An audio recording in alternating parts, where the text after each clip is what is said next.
muyimiridde. Ipod is a joke. Ipod ekigambo Ipod bannaffe bakisuulangawo nga kyekwaso. Naye Ipod malya nsimbi. Mwagana okwegatta ku Ipod. Yeah. Nemuwa ensonga zammwe simanyi kati we muyimiridde. Ipod is a joke. Ipod ekigambo Ipod bannaffe bakisuulangawo nga kyekwaso. Naye Ipod malya nsimbi. Mu butuufu bwakyo kina kuba kibiina ekigatta ebibiina by'obufuzi interparty organization on dialogue. Yes. Ofuna bulungi.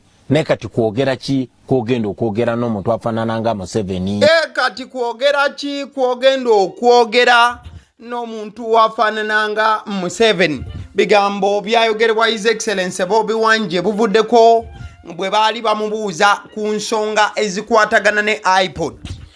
Ipod efuuse Ipod. Agimanyi, atagimanyi, eyakagiwulira, eyagiwulirako n'abannyonnyola ebiyinza okuba nti tebinnategeerekeka. Buli gw'osanga e Kampala ayogera Ipod. Ng'omukutu gwa YouTube channel eyagaliwo. Tusse koko wansi. Twagala kukulambululira vidiyo eno bw'ogenda okugiviirako. Ogenda kubanga otegedde lwaki Bobi Wine ebbanga lyonna abadde nga avumirira Ipod nesse kuvumirira yenna. Era ogenda kutegeera ensonga lwaki NUP yasazeewo okwegatta ku Ipod. Ng'ebya Sente osoose n'obiteeka ebbali obanga ebya Sente nabyo tobitadde ebbali. Vidiyo eno siggulire wabula eno video eze okukunnyonnyola. Ebifaananyi ebikozeseddwa ku vidiyo eno okusookera ddala ebimu bifaananyi bya His Excellency Bobi Wine wamu ne Joel Ssenyonyi ne David Lewis Rubongoya abakulembeze ba NUP wabula ate era mukadde ke kamu kugattiddeko ebifaananyi by'entuula za Ipod ez'enjawulo nga zibadde nga zikubirizibwa President Yoweri Kaguta Museveni wabula kati byakyuse Mao yazikubiriza. Kati njagala otuule okakkane owulirize. Some of the except aba ebimu ku bintu ebigenda okuba nti nno kukokoteddwa ngenda kubanga nesigama ku mwana mulenzi Ronald Muhinda mukadde ke kamujja kwesigamako ne kukakwenzaawo mpola mpola. Kale tugende mu Ipod kyeki. In fact ekifaananyi kyolaba kya President Museveni gye buvuddeko ng'atudde n'abamu ku banna Ipod oba bannabibiina ebyenjawulo. Osobola okulaba ba Secretary Generals ab'ebibiina ebyenjawulo mu kifaananyi. Ono ye President Museveni kati wali olaba omukulu Todong okuva mu NRM n'olaba omukulu Sirando okuva mu DP wamu n'abalala. Kati tutambule olugendo lwa Ipod paka we tugenda okulunnyukira. Ipod ekisookera ddala bannayuganda abaagala enkyukakyuka mulina okutwala obudde bungi nnyo okwekennenya ekintu kya Ipod kino olw'ensonga nti bwe munaakikwata obubi abamu abanaakikwata obubi muyinza okuva ku layini ey'enkyukakyuka wabula ate abo bakyali ku layini era nga batutta obudde ne bakyekenneenya bajja sigala nga omulamwa baguliko. Okusookera ddala Ipod kyeki? Ipod ye Inter-Party Organization for Dialogue. Ebibiina ebyenjawulo eno ebeera nga ambulera ebibiina by'obufuzi mwe byegattira okubeera nti bibeerawo mu kuteeseganya n'obumu. Ipod yatandikirwa NIMD era nga Ipod yaliwo oba yatandikibwa mu mwaka gwali gwa 2010 awo wakati awo. Ipod eno okutandikibwawo yateekebwawo kulaba nti ebibiina by'obufuzi mu ggwanga Uganda bifunamu akadde ne byewogerezeganya ne bikwatagana bulungi. Kati NIMD etandikawo Ipod mu Uganda oba eyagivumbula okubeera nti etandika mu Uganda mu mwaka ogwa 2010 awo bwe watyo eri mu nsi eza Africa nyingi nnyo. Eyo NIMD eyatandika Ipod mu Uganda. Lero omuntu ayinza okwebuuza eno NIMD yekyeyo eyatandika Ipod mu Uganda ng'ate yo si y'Abannayuganda oba teri mu Uganda. NIMD kigwayo the Netherlands Institute for Multi-Party Democracy. NIMD kitegeeza Netherlands Institute for Multi-Party Democracy. Kati aba Netherlands nga bayitamu eyo NIMD be bajje Uganda okutandikawo Ipod eri mu kulwanya ebibiina by'obufuzi essaawa zino n'okwekuba. Era nga bw'ojuwulira nti Institute for Multi-Party Democracy nti bo baliwo okulaba nga demokrasiya atinta mu nsi ez'enjawulo. Nga bayita mu kye bayita Ipod ebibiina we byegattira ne biteesa. Tuli ffenna. So eyo NIMD gye nkugambye yatabaala si Uganda yokka negenda mu Africa wamu ne mu South America eyo. Kati waliwo kye twandise secretariat oba Ipod secretariat. Eno nebanga evunaanyizibwa ku Ipod mu Uganda mu bujjuvu. Kati Ipod yavujjirirwanga Sente nga bayita mu DGF. DGF kitegeeza Democratic Governance Facility. Era nga DGF eyo gye mulaba yateekanga ssente mu projects ez'enjawulo nnyingi ng'oggyeko ebya Ipod oba ebibiina by'obufuzi ne Ipod okutwaliza wamu. Era nga DGF eyo oba Democratic Governance Facility baavugiriranga ssente mu NGOs ez'enjawulo mu Uganda. Kati wuliriza kano. Bamaliriza eva mu Uganda mu mwaka gwa 2021 2022 awo. Kati bwevaawo waliwo etteeka ly'ebibiina by'obufuzi eriyitibwa The Political Parties and Organizations Act ery'omwaka gwa 2005. Lino lyagunjibwawo okubeera nga lyerirabirira ebibiina by'obufuzi mu ggwanga oba eribiruŋŋamya ku ngeri ebibiina by'obufuzi gye bikolamu n'engeri ebibiina by'obufuzi bino gye bifunamu ssente.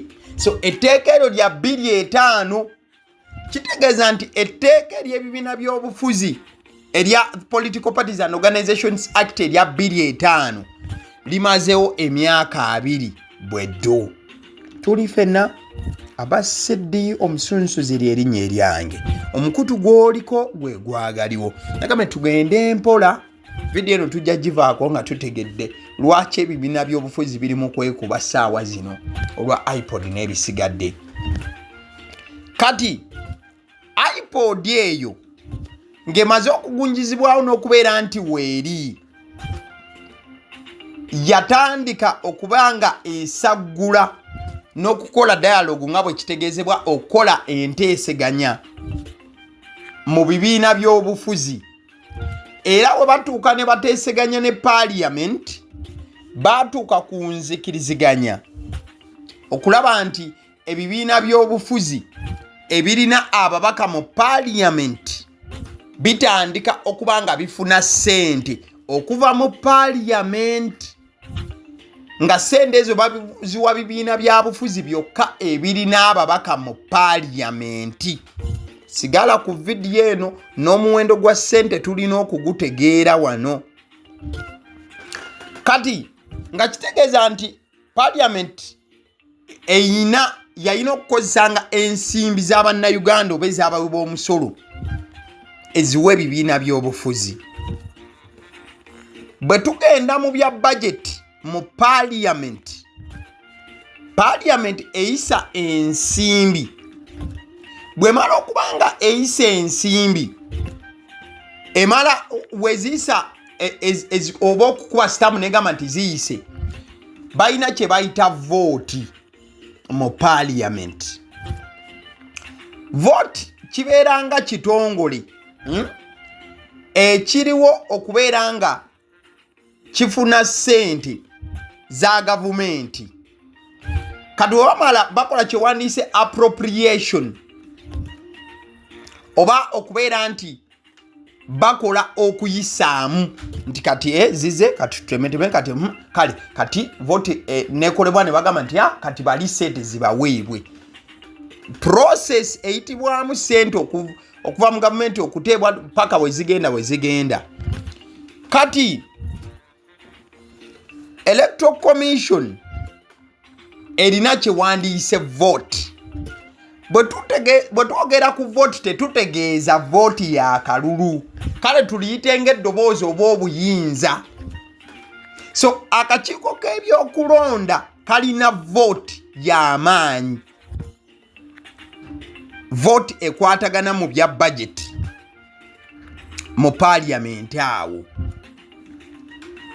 so nabwe kityo akakiiko k'ebyokulonda kafuna ensimbi olwa vote eyo era kafuna obuvujjirizi okuva mu gavumenti katuwuliriza okuva mu mwaka gwa 2014 ebibiina by'obufuzi byonna nga biyita mu Ipod byakkiriza nti ensimbi ezirina okubiweebwa ziyitenga mu kakiiko ka byakulonda electoral commission ak'eggwanga era electoral commission nebeera nga ye regulator oba nebeera nga yeeriwo okubanga omukubiriza nti kati sente zizze NUP muziweezaayo FDCF ne DPF ne naki ebibiina by'obufuzi mu 2014 byakkiriza nti sente zibiweebwa ziyitenga mu kakiiko ka byakulonda so ng'ekyo kiba kitegeeza nti parliament eyisaamu ensimbi ez'okubeera nti zivujjirira ebibiina by'obufuzi byonna ekiri mu buyinza ne bino ebivuganya ekiri mu buyinza nga bayita mu kakiiko ka byakulonda kati nga akakiiko k'ebyokulonda bwe kafuna omusimbi guno gw'ebibiina by'obufuzi kaziteeka ku bank account z'ebibiina eby'obufuzi ebyenjawulo litugeze NUP nefuna ezaayo NRM nefuna n'ebisigadde era eno y'ensonga lwaki ekibiina ky'ebyobufuzi we kimala okwewandiisa ng'ekibiina ky'ebyobufuzi kirina okuwaayo bank account yaakyo mu kakiiko k'ebyokulonda kati nga NUP eyo we mugiraba yawaayo dda bank account yaayo mu kakiiko k'ebyokulonda era mwebadde ng'efunira ssente ne NRM bwekola ne FDC n'ebibiina ebirala eno yebadde enkola okuva mu mwaka gwa 2014 paka kati wetuli era ekyo kibadde tekikyukangako kati wuliriza okuva mu mwaka gwa 2014 paka 2021 buli memba wa parliament nga wajja mu parliament ng'oyita ku kaadi ya kibiina babadde nga ekibiina kyo bakiwa obukadde 4 wanje tugeze Kawalya Abubeko wa Lubaga North yayingira parliament ku kaadi ya NUP babadde nga bakwata ssente obukadde 4 ne babuwa NUP olw'omubaka ono yajja mu parliament nga NUP efuna obukadde 4 buli mwaka ku lw'omubaka omu kati nga omubaka ekibiina gye kikoma oba n'ababaka abangi mu parliament ze ssente ekibiina ze kifuna wanji tuli fenna kati ekyo kibadde kuva mwaka gwa 2014 paka 2021 nga buli mubaka ali mu parliament ekibiina mwava bakiwa obukadde 4 olw'omubaka oyo buli mwaka kati bwe twatuuse mu 2021 Ipod eyo gy'olaba yakola okuteesa okulala essente zongezebwe okuva ku bukadde 4 zidde ku bukadde 10 gye tuli zidde ku bukadde 10 buli mubaka era essente zino zaayongezebwa ne ziva ku bukadde 4 ne zigenda ku 10. Ipod yo nga yo tebeerangako na nsimbi zewa bibiina bya bufuzi, wabula ensimbi zibadde nga ziva mu parliament ne mu gavumenti direct.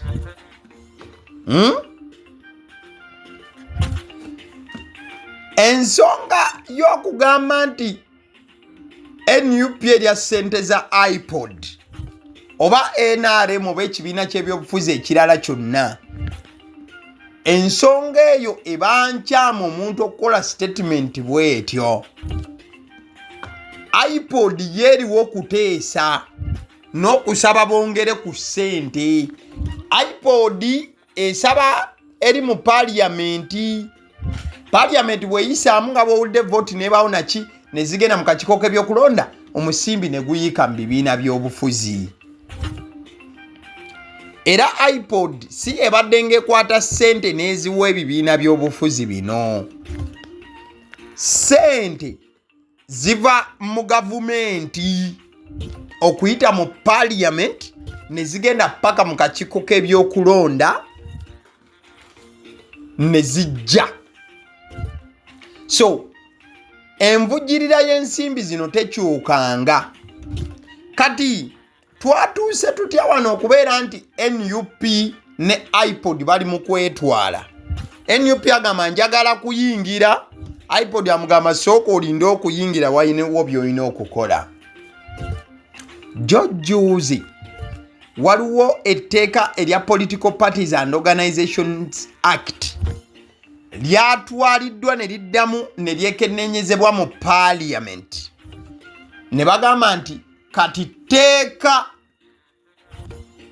ekibiina ky'ebyobufuzi okugenda, olaba ekifaananyi ekyo kyolaba, kifaananyi kyaje buvuddeko wano ab'ebibiina by'obufuzi baali batudde ne President Museveni nga beekubye ekifaananyi, NUP etaaliwo. Kati mu parliament baafulumizza etteeka. Etteeka lino libaddewo kati balyamendinze, bazzeemu ne bakwata ku buwaayiro obumu ne bakifuula kya tteeka. Ekibiina ky'ebyobufuzi okufuna ssente olina okukiikanga mu ntuula za Ipod.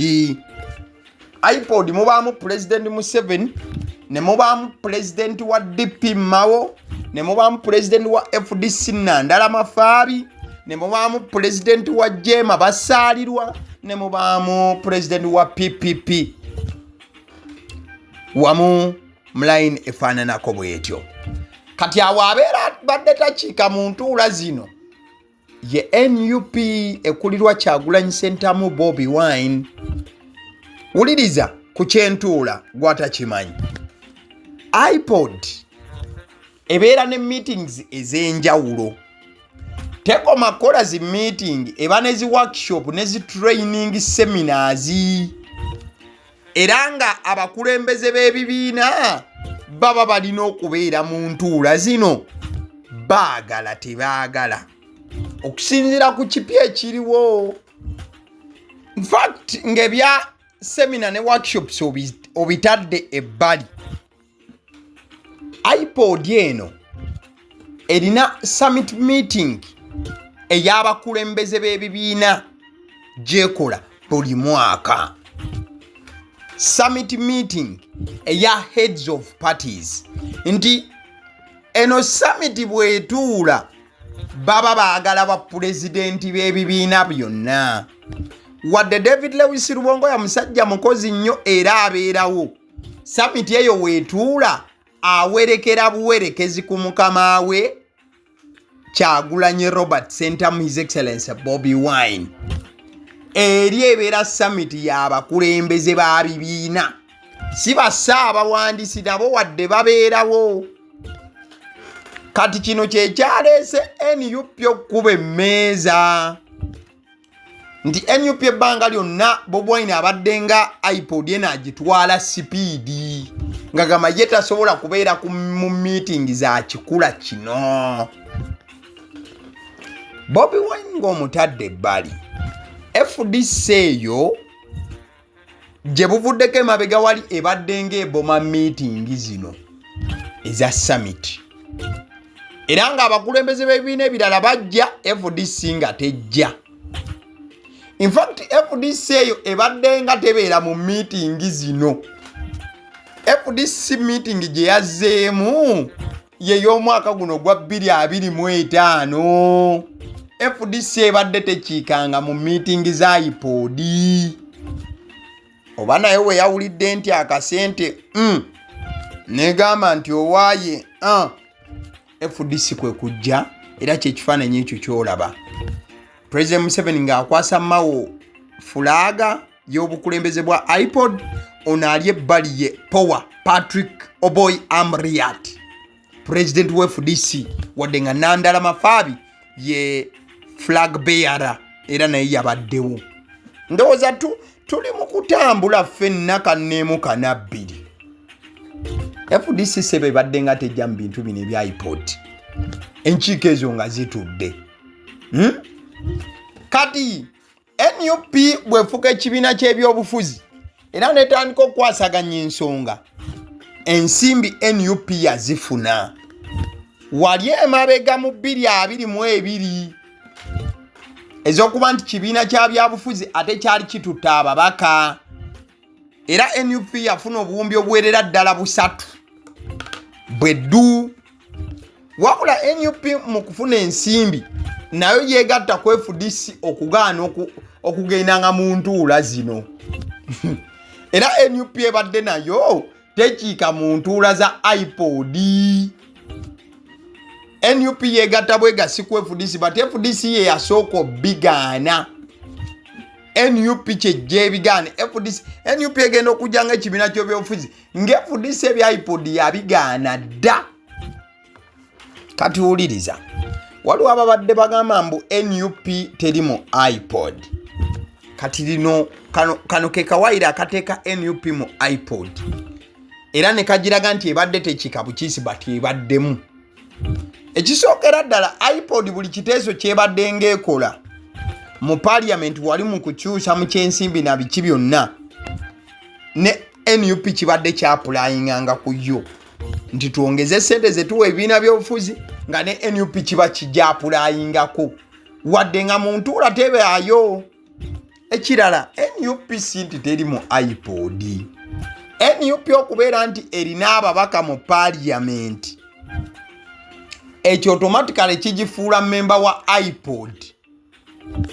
Naye ate okusinziira ku mateeka amapya agaabagiddwa aga Political Parties Organization Amendment Act eyo eya Political Parties, okusinziira ku amendment eyakoleddwa tebasobola kufuna musimbi gugenda mu bibiina bya bufuzi okujjako nga batudde mu nkiiko zezimu ezibeera mu President Museveni, ezibeera mu Mao n'abakulembeze b'ebibiina abalala.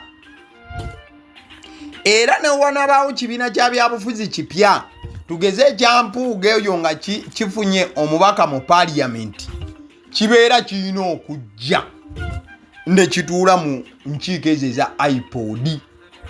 Ekisekeeza nti Bobi Wine bwakkiriza Ipod na byonna obukwakulizo bwe yataddewo, abeera asobola okukeera n'atuula n'empuuga ku mmeeza y'emu, n'atuula ne President Museveni, n'atuula n'abasigadde nga Mao, n'atuula ne Nandala Mafaabi. Singa NUP ekkiririza mu tteeka lino, akalala NUP bwe yakoze application yabadde esaba kwegatta ku Ipod Summit kubanga already yo nga yo NUP member wa Ipod, kati kyabadde nga takola NUP kwe kubeera mu zi summit oba enkiiko ezo ez'abakulembeze b'ebibiina. Though there is a lot of question nti NUP bwe yataddeemu ebbaluwa yaayo ddala Mwami Kyagulanyi anakkiriza okutuula mu ntuula ezirimu Mwami Yoweri Kaguta Museveni, the President of Uganda. So NUP ekigiteeka mu kino kyonna lwakubeera nti waliwo etteeka eryafuluma gye buvuddeko mwezi nga gumu emabega.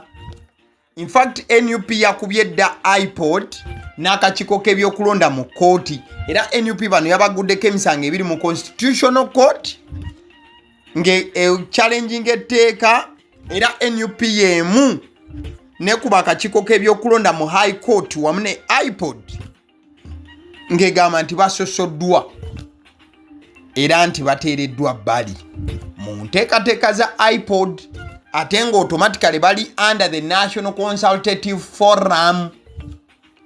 Ipod mwegwa oba bwe nnyinnyonnyodde bye nnyinnyonnyodde osobodde okubaako ky'ojjamu, osobodde okubaako ky'otegeera lwaki NUP eri wakati mu kyerimu, era lwaki Ipod eyogera ebyo, era lwaki n'omukulu Nobert Mao azze nga ayogera by'owulidde ayogera, era lwaki n'abakulembeze ba Ipod bali mu kwogera byonna by'owulira.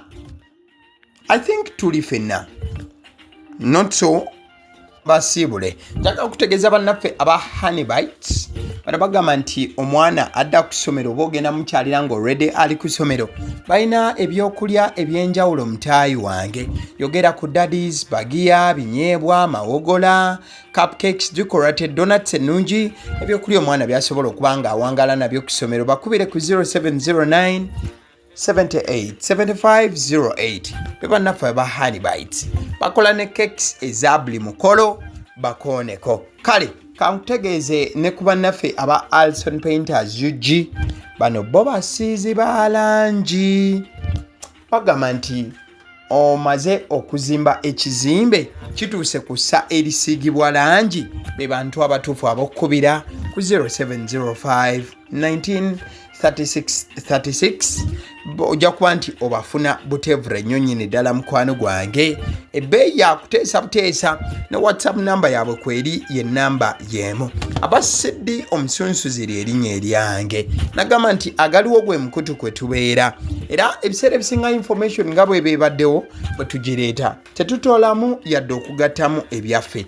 Wabula mukwano gwange kikyolowooza ku Ipod? NUP egamba nti zino sente za muwa musolo ate nga mu mateeka zigwanidde okuba nti bazifuna. Kati gwolowooza ki? Babawe sente zaabwe, etteeka likole litya? Commentinga, likinga, sharinga.